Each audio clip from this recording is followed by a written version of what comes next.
নমস্কার বন্ধুরা, ঘরোয়া রান্নায় আপনাদের সবাইকে স্বাগত। আজ আমার রেসিপি কুমড়ো পাতার বড়া। এই বড়া গরম ভাতের সাথে খুব ভালো লাগবে বা এমনিতেও বিকেলবেলা ভেজে খেতে পারেন। খুব সুস্বাদু একটি রেসিপি আর খুব কম সময়েও হয়ে যায়। এই বড়া বানানোর জন্য আমি ৩-৪ ঘন্টা আগের থেকেই ছোলার ডাল ভিজিয়ে রেখেছিলাম। এখন আমি ছোলার ডালটাকে বেটে নেব। মিক্সিতেও পিষে নিতে পারেন বা শিলপাথরেও বেটে নিতে পারেন। আর কুমড়ো পাতার উল্টো দিকে একটা সুতোর মতো থাকে, ওইটা যদি বের করে নিতে পারেন তো ভালো লাগবে।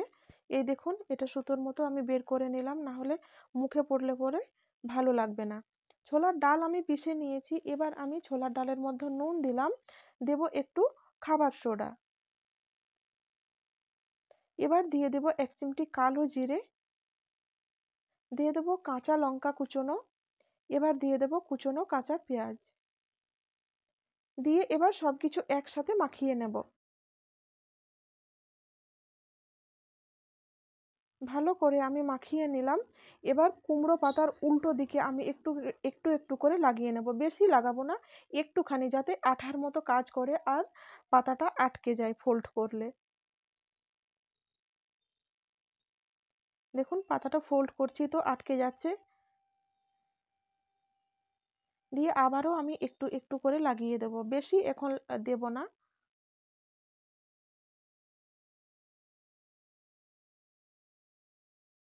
এখন আমি ছোলার ডাল বাটাটা একটু বেশি বেশি করেই দিয়ে দিচ্ছি।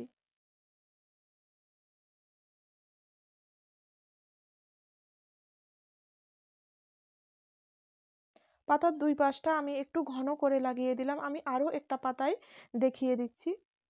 এখন ডাল বাটাটা একটু কম কম দিলেই ভালো, না হলে ভাজা সময় ভালো করে সেদ্ধ হবে না বেশি দিয়ে দিলে পরে।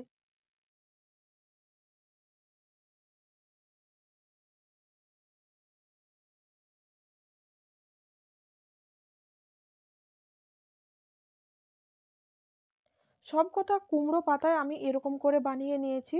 আর ওদিকে তেল গরম হয়ে গেছে, চলুন এবার আমি গরম তেলে এগুলোকে ছেড়ে দিই।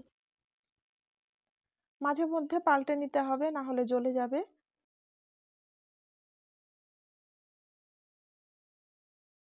এইরকম সোনালি রং করে ভেজে নিতে হবে। এগুলো হয়ে গেছে, আমি তুলে নিচ্ছি। আমি আবারও দুটো দিয়ে দিচ্ছি। দেখুন, একইভাবে আমি দুটোকেও ভেজে নিলাম।